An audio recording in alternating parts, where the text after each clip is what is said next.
Okay, so what I'm presenting today is a Global Perspectives Director or point person's role description. This is not a JSN document. This is actually in the hands now of PACE, and our board approved it. The reason it came about, well, there's several reasons, and those of you in this work are aware of many of them. But one piece is that through JSN and our standards and benchmarks at the revised edition, I linked in the email you got. So I suggest that you spend time on that. It's pretty important in what does it mean to be global in this work as part of our mission. So JSN leadership has divided up 4 leadership categories in our schools. The starts with mission formation officers, and that's pretty clear who they are. And then presidents and board chairs, it's very clear who they are, and the principals. And then everybody else is of our leadership is in the global perspectives leaders. And so that is amazing and confusing, both. And since we've started this work, and many of you on this call have been part of this since the very beginning for the last, what is it, 7 years now, in this work, it's like, what does that mean and what does that look like? And so we've slowly developed over time what that might look like. This document starts with the context that's always important. This person is responsible for anchoring and animating global perspective, rooted in the mission. This is probably one of the most important lines. This will look different in each school. This document is a recommendation, a guide, a suggestion. There is nothing prescriptive about it. And it's also very clear that each of your schools has different priorities, has different structures, sizes.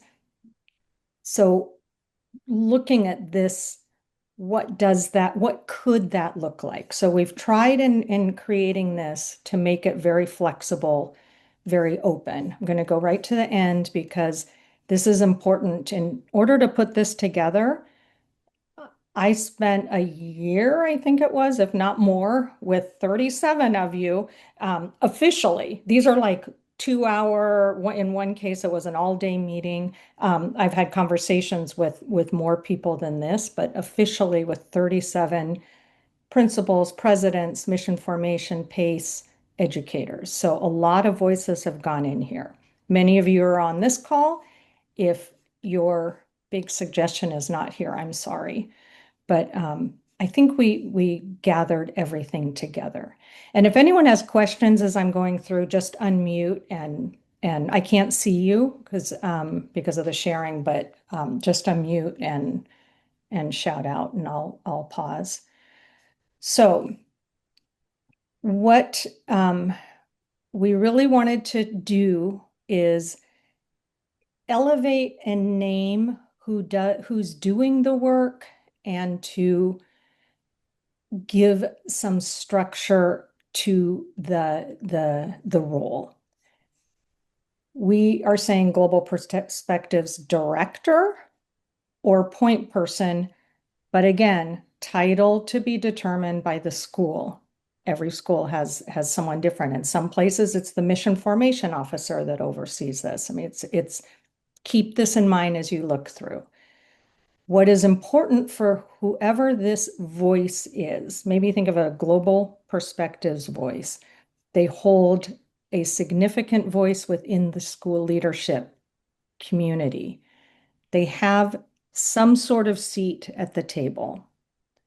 We've all maybe been in that position of, giving input and trying to create some change, but we're not near the table. So we want somebody with some seat at the table. Their role includes facilitating, not so much directing, leading, but facilitating of what it means to be part of this global network within our mission of reconciliation with God, with others, and with creation. This is not about trips. It includes trips. It's not about language. It's about, well, reading through standards and benchmarks, like all those aspects of meeting what we're asked to do. Knows the resources, because that's another thing that's happened in our schools often. There are people doing amazing things in their classrooms and not everybody knows it. So this point person knows what the different groups and people are doing, and then works with our province offices of our PACE, but also our offices of justice and ecology. They go by PAGE or PAGE, and then me or whoever's in my role if I move on. So, and JSN in general. So this is important. One thing that came up as I was meeting with everyone is that one of the first questions that was asked of me is, where does my provincial stand on this work? Where does my PACE stand on this work? Where does my school leadership stand? And so with the publication of standards and benchmarks, that was not out when we finalized this. So there might be some adjustments.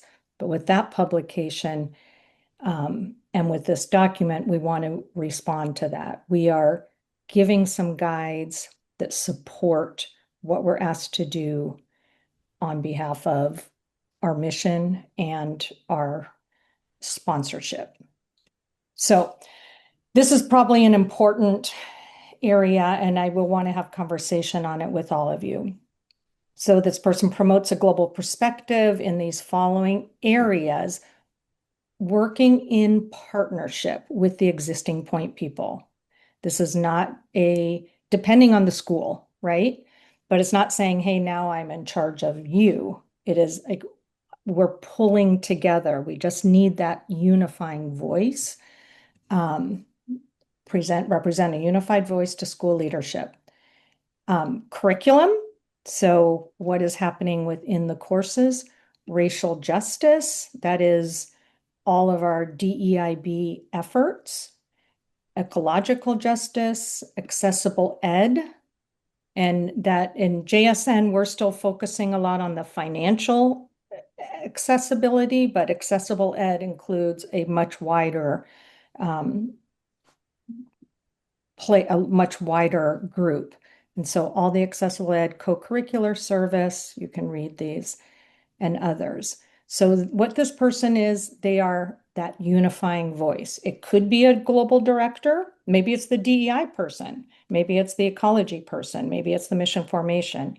But there is that one voice. It could be a director. It could be just somebody joining together here. One of the principals actually said, what if it's just a standing committee that meets quarterly and make sure everybody is unified in their work? Again, you'll see this over and over. This will look different in each school.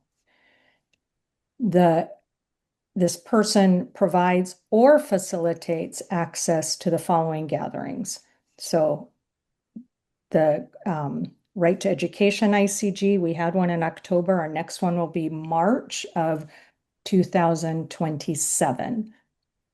The Global Perspectives Leaders, that's coming up in February. So when you're looking at, we expect these people to be part of these gatherings, we hope. The Global Scholars for the secondary schools, right now, the majority, more than half of our high schools have Global Scholars.